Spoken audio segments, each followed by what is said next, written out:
And we are live. Welcome everybody to another installment of Coffee Chat. You probably noticed immediately that I am not Sarah Murdoch.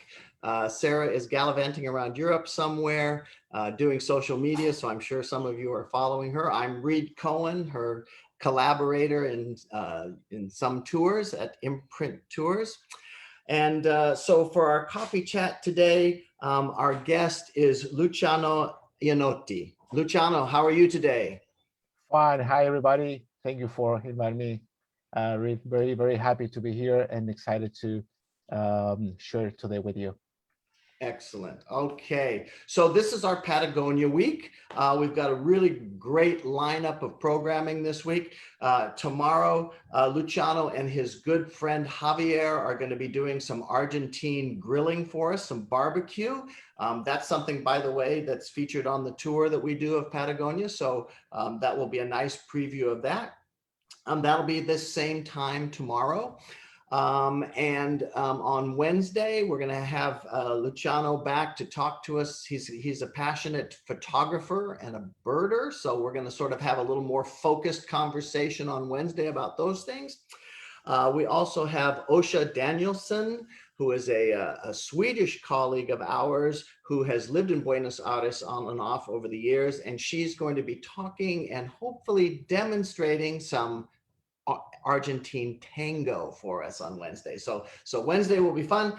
Thursday, we've got Luciano again. He's going to do the PowerPoint presentation of Patagonia, and I'm going to be sort of co-hosting with him and firing questions at him. So we're going to get the visual side of this week of Patagonia on Thursday. So mark your calendars if you're interested to participate in those things. As always, if you have comments or questions, go ahead and use the chat function. I will check periodically to see if there's anything coming in.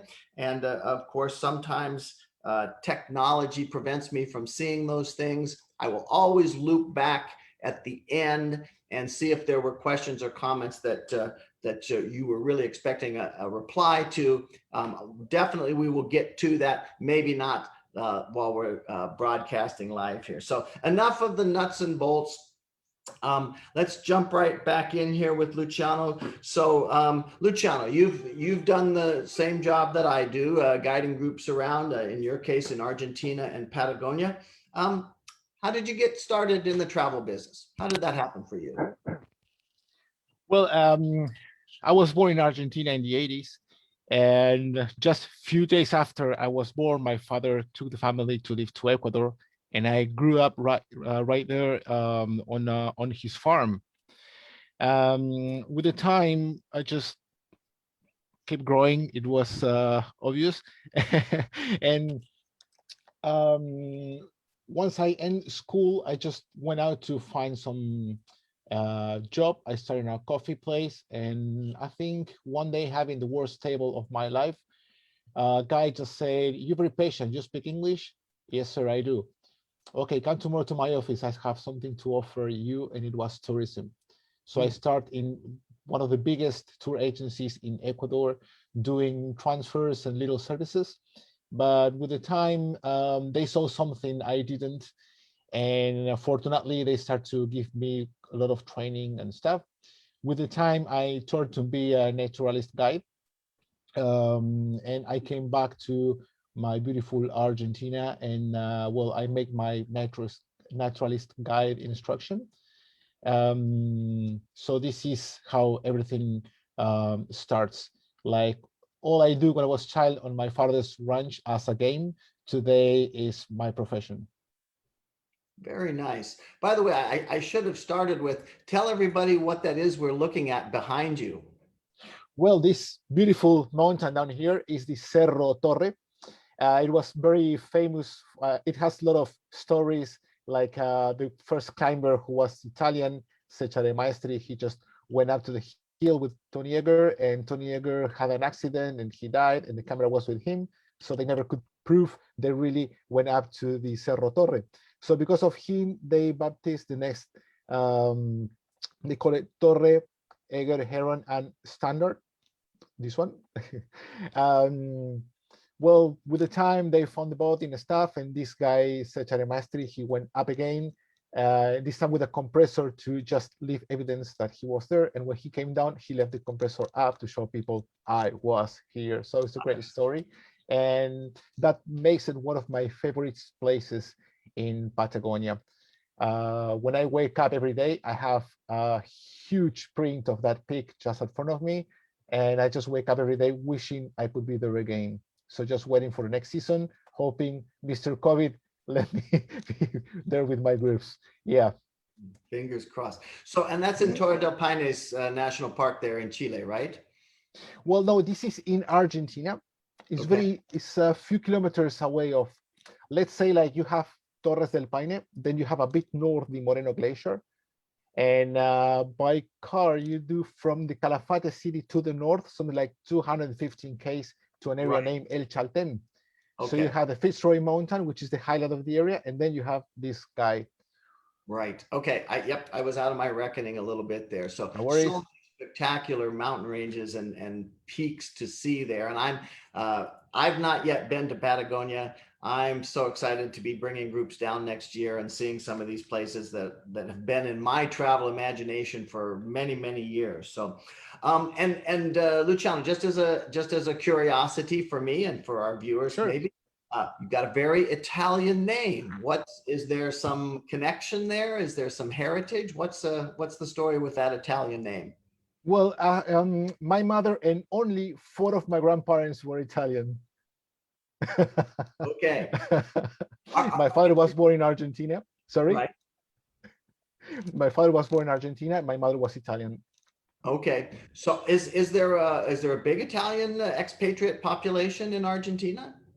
Well, yes. During the very late 1800s and beginning of 1900s, Argentina was growing as a big nation in that moment. And they were offering lands for people from Europe to come to work to the country. So the immigrants we were having were mostly from Italy, places like Germany, maybe Russia, Poland. I mean, Polish people, even North Americans used to migrate to Argentina in the very early 1900s. Okay. And then you mentioned that you got your start in Ecuador. So I didn't, if maybe I just faded out there for a minute, but what's that story? You said you were happy to return to your beloved Argentina. So, and it sounds like you are Argentine, that's where you're born. So how did you end up in tourism in Ecuador? How did that happen? Well, I'll tell you, like my father had to move there. He's got a very great opportunity and he made it very well. So I grew up there, and in the time I ended school, I did a little backpacking, and with the time I was looking something, different to work. And because I didn't have a profession yet, I was just ending school, and I didn't really know what I wanted to do with my life. I used to look for a job in airlines or places related to travel, but I never thought I was gonna do my life in tourism. Right. My plan was to be a farmer, just like my father was. But the moment I've been in touch with taking people to national parks, and because of the little experience the ranch gave me when I was a child, I turned to be a guide for protected areas and those kind of places. So for me, it was like a great opportunity. I took it and I made my whole career up there. So I'm already 21 years working in tourism business. Wow. Well, you must have started when you were 10 years old, though. You don't look 9. old enough. You don't even have any gray in your beard here, Luciano. Maybe just a teeny bit. So well, in fact, I shaved myself since I was 13. Okay. Yeah, you can imagine. So I was the only one of my in the school of my course who used to know how to shave, and I used to go there with paper or with some cuts and stuff, and was like kind of funny. Yeah. I just was having a conversation yesterday. There's a disclaimer. This has nothing to do with travel. I was saying, as boys, when we're growing up, we want to be men so badly. We want to be grown up. We even before we really need to shave, we're trying to shave or pretend that we're shaving and stuff. And then you spend the whole rest of your life wishing you didn't have to, so that, at least that was my experience, right? So Yeah. anyway, Well, let's get sometimes back to people travel. say I lose Sorry, some go hair, ahead. and I say I lose it just from the brows to the top. The rest, I'm all hair. That's right. Okay, yeah. All right. So obviously, so language was a door opener for you. The fact that you spoke English. What's the story there? Was that just something that you were interested in school, or was there some other influence that helped you to develop your really good English? um, well, one of the biggest issues for me when I was a child was studying. I really hate studying. I did have all problems you can imagine in school. I was never the bad boy. I mean, I used to have great behavior, but just don't get me to study because that was not for me at the moment. Once we did a trip to the States, I was 14. And one day I start to talk with my father, like complain to him and says, why you send me to do all this stuff? And he says, because you speak English. I only had the grammar of school. I say, I don't. And then he says, why are we doing all of this if you wouldn't speak English? And then realized that I had English in myself. I mean, the little things I learned in school, I had it somewhere inside me. So after that, I came back and I start to realize that the only one of the only things I was good in was English, and then I started liking it. Mhm. With the time when I started working tourism, was a challenge for me. I mean, I said, "Oh, all right, I don't think I will ever study English again. So the English I have to make it better somehow." So then I taught myself to copy. So whenever I hear an expression, a way to pronounce a word, or I just try to copy myself. So if I am in a city for 1 week, immediately, like myself, adopt the accent or the way they pronounce the words, and immediately um, I can do it. So it's something who nowadays is automatically, and I can tell that I use in a normal day of my life, I use more English than Spanish because all the agencies I work with, they are from Australia, from England. They are all English speaking. So for me, it was been a great asset. I see. Okay, well, that's interesting. It's of course, I've been doing these sort of interviews for people all around the world, and there's some common themes that English is a key to opening many doors. It is certainly the global language now, and increasingly so. So we monoglot Americans that only speak English are just lucky, I guess. I certainly feel lucky that I've had a career in travel. I speak German reasonably well. I would not fluent, right? But I can muddle through a conversation. I can manage a tour, and even less so with Italian. I speak just a smattering of Italian, but I wouldn't want to speak it in front of you. But anyway, and yet I've been able to be successful because English is the language of travel. So It um, is. so okay, I'm looking down at my questions here. Was there anybody that was a role model for you going into travel, or I know it sounded sort of serendipitous, of course, but was there anybody that had an influence on you? Well, uh, everything happened with no planning. Um, at the beginning, I just took opportunity to do a job. I was still thinking, what am I going to do of my life? But with the time, I got, in my free time, if I was looking for the TV, I grew up looking to Jacques Cousteau or David Attenborough and lots of nature documentaries. And I grew up dreaming I could do that. And I never saw it as a possibility in my life. Was like it was very far of my possibilities, and I never thought I could get in touch with something like. With the time when I had let's say a training for taking tourists to the Galapagos Islands. I was doing all the operation for some agencies like Travel Collection and Kone.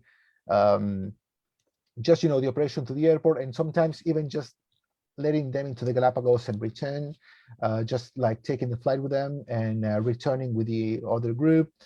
So they get me a training with a guide whose name is Marcos Cruz. He was a climber, and he wrote lots of books of mountains of Ecuador with great photos.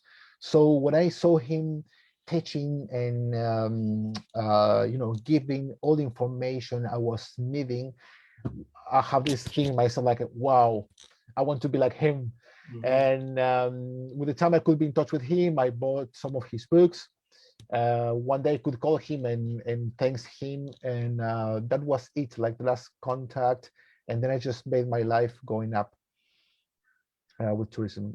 I can tell it just happens in my life, but once I saw the opportunity, I knew that was for me, and I took it on. Yeah. People always say to me, "Oh, you're so lucky to do what you do." And I say, "Well, there was a little bit of luck, but it was also a lot of choices that I made and Sure, sacrifices I made and prioritizing that I made." And almost everybody has that kind of story. That we had some good fortune for sure, sure. but we also made some decisions that were important for getting us where we are. So speaking of that, I mean, I can just see from your demeanor that you're like me, that you can't imagine really doing anything else. It's such a great life and lifestyle. But tell us, what is it that you most enjoy about this lifestyle that you have? Well, I tell you, I am not a person for an office. If you sit me in an office for 1 and 2 days, you better call a doctor, or you better get me in some mental health place. And I'm true. I mean, I really mean it. Yeah. Um, I need to be outside. Uh, I had a very hard story when I was a child, and part of that, just to not go in deep with that, I was told that I was never going to walk again on my legs. Wow. Yeah, I had a very, very great two accidents in my childhood, and the second one was terrible. And when the doctor said that, I just told him, I'm going to walk on my legs, I'm going to go to the mountains, and I'm going to take people to see the mountains. And the very day it happened. And I stayed in touch with him, and I sent him photos of my hikes and all the stuff, and he loved them. Like he print them and he put it under the glass of his desk, and he has this because we did the work together. He put all his knowledge, and I put all my will. So after that, it's like I can't just be working in an office, being a beautiful world outside. And once I met Patagonia, I got in love of Patagonia, and I say, okay, this is my place. This is where I want to be a guide. Mm. So this is how it happens. Wow. Was a great challenge for me. The coast was amazing, and but once I'm here, it's like I'm not gonna quit yet. That's a fantastic story. I'm glad we stumbled onto that. What a great inspiration that is. Thank you for sharing that. Well, and it sounds like that was it was your destiny to end up where you are. Absolutely. I believe it. I really believe it. Yeah. Okay, but now I'm going to ask a tougher question. Is there a side of this life that is a challenge for you? What is it that you least enjoy about your life? Well, I'm not sure about that question. Some like every job, you always have a hard day. Sometimes you do have a hard group. Like when you live in a group, you are the only person who cannot have a headache. You cannot have a bad day. You cannot be sick. Um, you are the only person who is working, and it's like people's holidays are your shoulders, and you really need to be there for them. They need you. I mean, they pay a lot of money for you to be there. So to wake up a morning and say, well guys, I don't feel very well, is not an answer. Right. um, and sometimes, I mean, I've been doing those hikes to these beautiful mountains with headaches, with a migraine, with any single pain you can imagine, with a twisted ankle. Once I had an accident and I twisted my ankle, and I did the hikes anyway. Sometimes it's risk. I mean, I take my risk, but I know when to stop, because I am responsible for all that people. So there is a limit that if I have to say, guys, this is it, I can't no more, I will. but I mean, you put all your energy, and sometimes it's not enough. Sometimes it's like it's very hard. Like if I am a tourist and I go traveling, this is a backpack that you take with you, the backpack of your life, the problems you are carrying with you, the things that you cannot take off of yourself, and you don't see it, and sometimes just throw all that into somebody's shoulder, and normally this is us. Mm. But one day I understood that probably I am the only person they can do that with. And it turns like a little patient and listen, because maybe that's what they need, somebody to listen and somebody to tell a word, who give hope, um, or to make them see the things in a different way. And so it's very hard to say what is, you know um, always something happen. You need to have plans C, D, E, F for everything. It's like plan B could not be enough. You need at least 4 or 5. So it's all the time thinking what can happen later and be ready for that. Um, what I can tell is it's a very free job, but the cost could be very, very hard. It cost me already 2 relationships, um, because you're never there and you cannot tell the person to wait there for you. So there is many things around that you have to deal with, and then you look to your back and you say, I did all this fight, what for? I mean, I arrived here fighting all, so I have 2 choices. Should I keep going, or should I look for other thing? And until now my answer is, come on, let's keep going. So I hope that answered your question. Oh, I was just about to say another great answer. I think, of course, there are downsides to our job, but Sure. what I try to remind myself is whatever headaches I'm having, uh, tough tour members or train strike or whatever, they're what we would call first world problems. I mean, in India, people are dying right now Sure. because of COVID, right? And I'm upset because we have to wait 2 hours longer than I expected to. Come on, and I think part of our job is to get that across to everybody is Sure. life isn't perfect, things don't go well perfectly every time. um, all right, so let's talk a little bit about the resource. What is your apart from the image you have behind you, what's your favorite place to take people in Patagonia? Well, this is one of the areas I can tell could be my top one.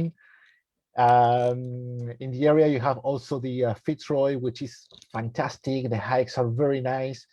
Um, the town is great. Something I love is like you end the hike just getting into the town, and the main street is full of breweries and good restaurants. And so I love to maybe stop with a group to have a beer. Like, do we have to go to the hotel yet? Come on, guys.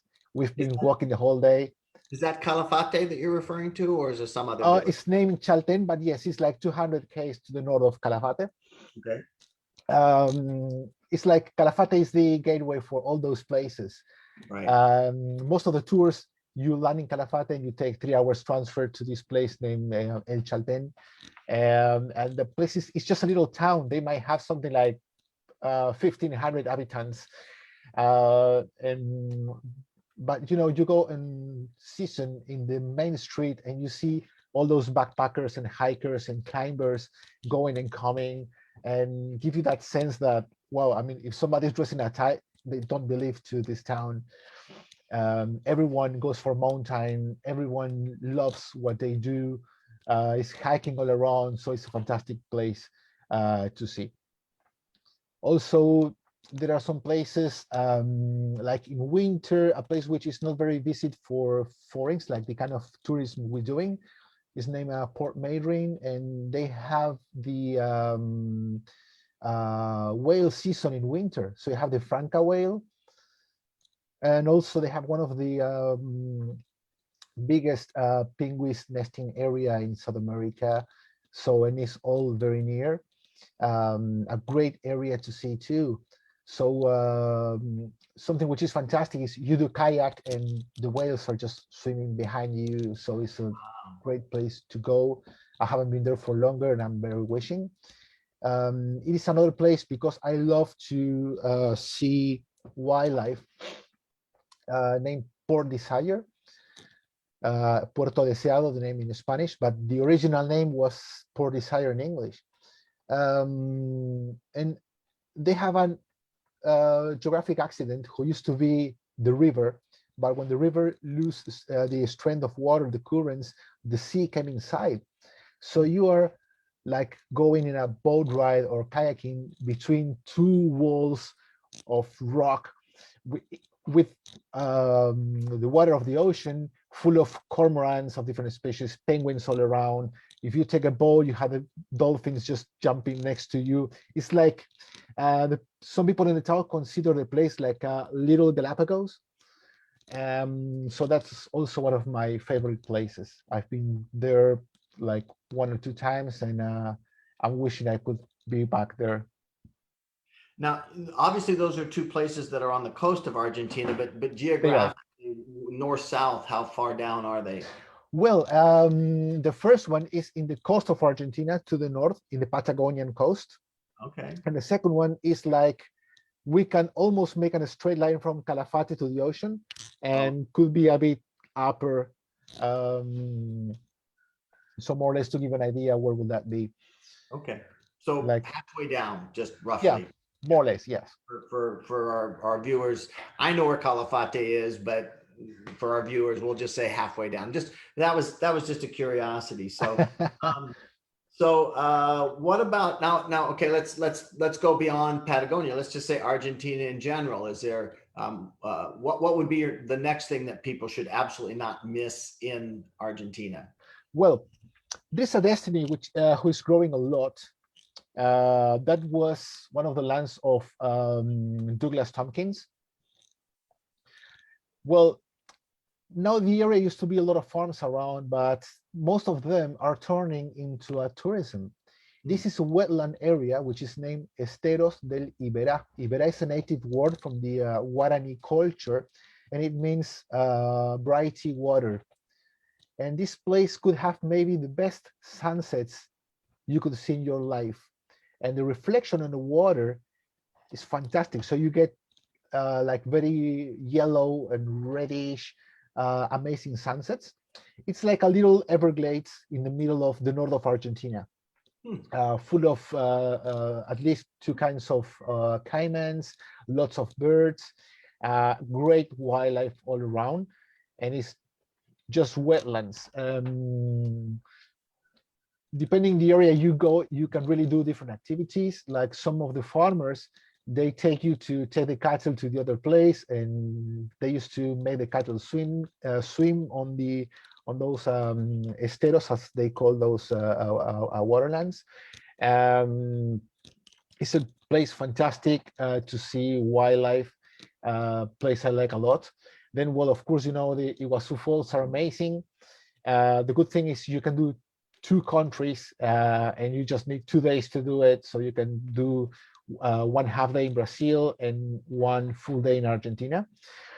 I don't like to put the border in the middle. I present the area to my people all the time like Iguazu Republic. Right. Okay. Right, because in that area we work together with Brazilians, and it's like the border make division, and we really do a great work together as 2 countries. And the good thing is, if you erase the line, it's like you don't think what is better, Argentina or Brazil. Come on, it's Iguazu. Will be incredible from both of the sides. And the thing is, you cannot do one without the other. If you're there, come on, do both. It's just 1 more day, just have 1 more day. Yeah. In fact, many people goes to do Brazil in the morning, and then they take the plane back to Rio de Janeiro because how easy it is to see it. Yeah. Yeah, and after all, a border is just really an arbitrary line on a map somewhere, right? It's It is. culturally speaking, ethnically speaking, linguistically speaking, it probably makes no difference whatsoever. I've been fortunate. I've seen Niagara Falls here in the United States, and I've been to Victoria Falls in Africa a number of times. But for the people that I know that have seen all three, they say Iguazu is the waterfall, right? Is that it is the most spectacular. Do you want to weigh in on that ranking? Well, actually, I think we always have a favorite. Like I've been in Niagara when I was child, and I still remembering the falls. I saw them from the Canadian side, but I still have to see it from North America. You can say, come on, it's the same waterfall. Yes, but if you change, if you see the street for the from the walk side of the front, you will see different buildings, right? And it's the same street. So the point of view changes. So I think it's you have to do both. I wish I could see Victoria Falls. So for me, I do not know if I will have a favorite. If you listen what people feels, sometimes people is just traveling around South America, and what they really love is Iguazu. But then they go to Torres del Paine. Chile is a great place to see from south to north. There is no place in Chile that you will say, I don't want to see it. You just go for it. They have a beautiful portion of the continent. Brazil is fantastic. I mean, South America is a place to come and travel around. And wherever you go, you will be amazed of the food, of the people. You will be amazed of the landscapes you will have around. So if you never been in South America and you can do a full trip in South America, you will have a great experience. Yeah. And yeah, I like asking these sort of questions, but they're absolutely just for fun. I mean, Please. everybody can have their own opinion, and it's fun to compare. But I'm excited. I'm kind of a waterfall guy. My daughter makes fun of me because I always want to hike to waterfalls and stuff. She usually enjoys them once we get there, but she would say that this is a special niche interest of mine. So I'm excited to complete the trifecta and see the big three. But I also someday want to get to Venezuela and go see Angel Falls, but which I understand is quite difficult, but to the logistics. But that's one of those things that I want to do sometime in the future. I want to do that. Now, of course, on Wednesday we're going to talk more about photography, and I'm sure you're going to share some of your Sure. work with our viewers. But very briefly, just for our discussion today, how have you integrated that interest into your work, into your guiding? Well, it was another thing that wasn't planned. When I start to understand that I love tourism, that my life was in touch with tourism. When I was a child, I used to do a lot of camping and backpacking. It's like I have two big influence, and they are both my brothers. We are five. I mean, four males and one female, which is my little sister. But let's say that the first one and the third, I am the fourth. The first one and the third, they used to do a lot of camping. So the first one, the bigger one, he's more like a romantic for camping.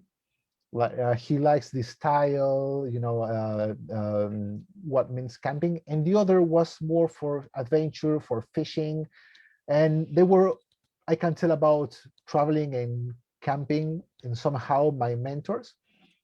So it's like I think I keep from both of them the romanticism of what means traveling and go camping, and the adventure for maybe fishing, because that's going to be our food, or the weather, or whatever thing is going to be around of that trip. When I decided I wanted to be working in tourism related with the national parks, especially, and protected areas, saw a book of the Amazon jungle. And I bought the book because for me was incredible. Book was just a tour guide of the of the jungle, and I saw a photo in the middle of a jaguar. And I looked to my brother and I told him, listen, I will study photography and this is what I want to do. but it was going to be only a tool for my biologics, we can tell. But once I start to get in touch with black and white, to develop the films, and I start to do the stuff at home, then I have a friend, and we were hunting opportunities every weekend to go to take pictures to events in the street. And we took it very personal. It was very important for us in that time. I discovered a different word, and for me, start to mean everything. So it's like after that, um, it was a time that I have a kind of obsession for the photo. To whatever I was watching was like potential imagine for a great picture. So that was like a great asset for me. I mean, that really, really gave a lot of sense to my life, and I wasn't expecting for that. I just thought I was gonna pick the camera with me and sometimes get a good photo. But with time, I just love it. For me to travel with the camera in my hand, sometimes I even guide with the camera in my hand, because once I get free time, I just want to go to take that beautiful pic I am thinking. And then I just wish I could get back home to print it. So this is how it starts. Mhm. I know I'm not a real photographer, but I'd say I'm better than the typical snapshot point and shoot guy. And when I have a group where there are 4 or 5 or 6 people that are really passionate about photography, it adds to the tour, actually, for everybody, for the but you know, those a handful of people like that are willing to get up early in the morning and maybe hire a taxi to get out and get some dawn photographs, or after dinner, jump in a tuk-tuk to go to Ayutthaya because they've illuminated the monuments there. And I love tagging along just for the energy and the fun, and in the hopes that I can get a good shot here and there as well. So I find that it really adds something fun to the tours. I don't. This might be a tough question, but how is travel in Argentina different than other countries? Is that something you can comment on? With the time, I've been finding different things. I never found Argentina like tough to travel. It is in big cities, a lot of care to take, because big cities you find some danger. It's like it's not common that somebody come with a knife to steal you, but they take your attention there and your wallet right there. So they're very, very quick to steal backpacks and stuff.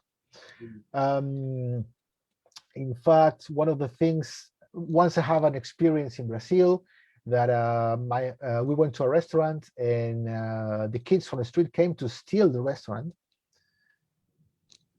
And fortunately, I just before leave gave a safety briefing, and everybody knew what to do. So we had nothing to be stolen with, and those kids came around to the table and they didn't find anything. And when they left, they told me, "You made this happen," and I was shocked, because I mean, you never expect a restaurant to be robbed with all your tourists inside. I mean, I Right. come a lot to this place and never something like this happened. I was terrified. Yeah. But then they say, I mean, you made it safe. So, That I could never realize if they didn't tell me that. I was just doing my job.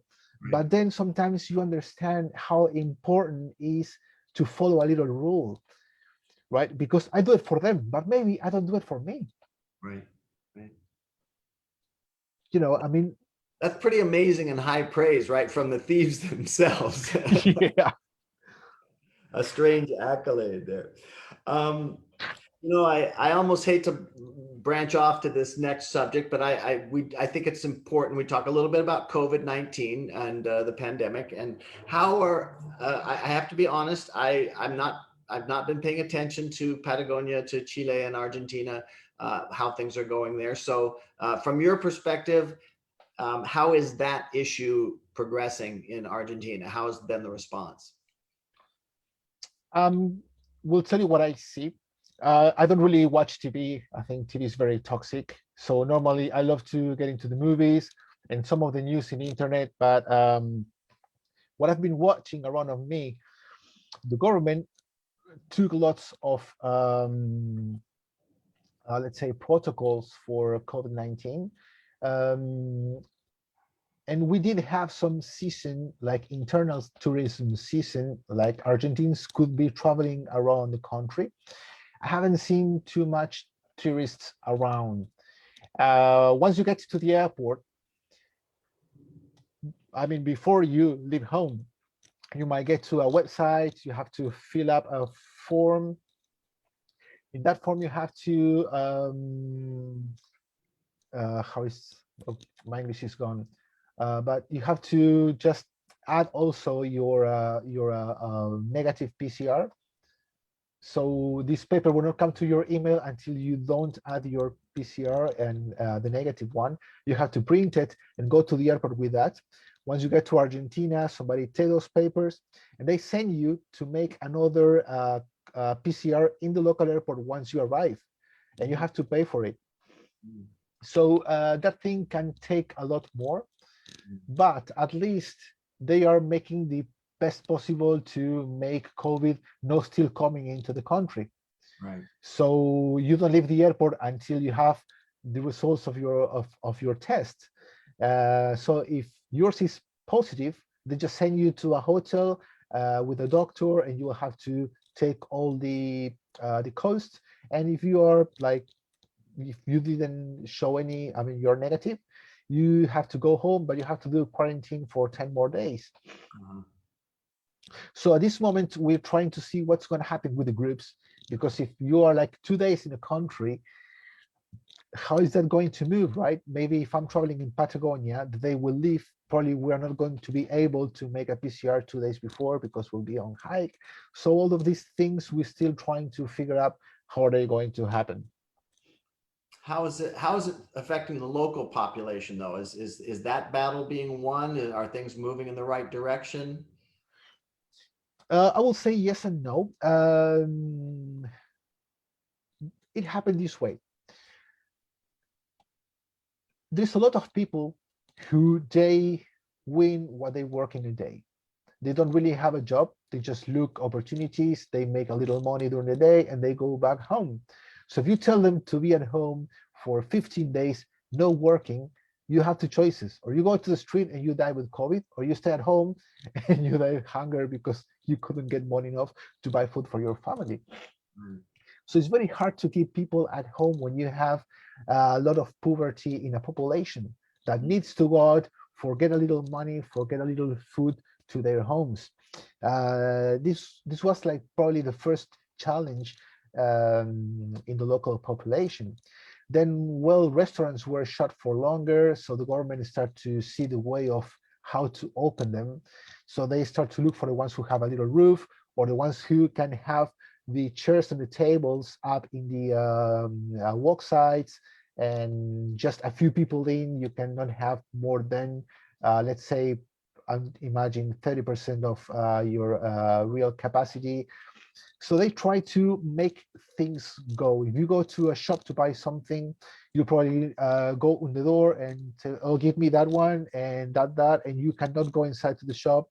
You have to do everything from outside. So they are trying to do the best possible for keep economy going, and the curve to keep going down, which is the hardest.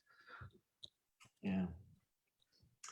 Is there vaccine production and distribution going on there in Argentina? Do they have that going? It is going on.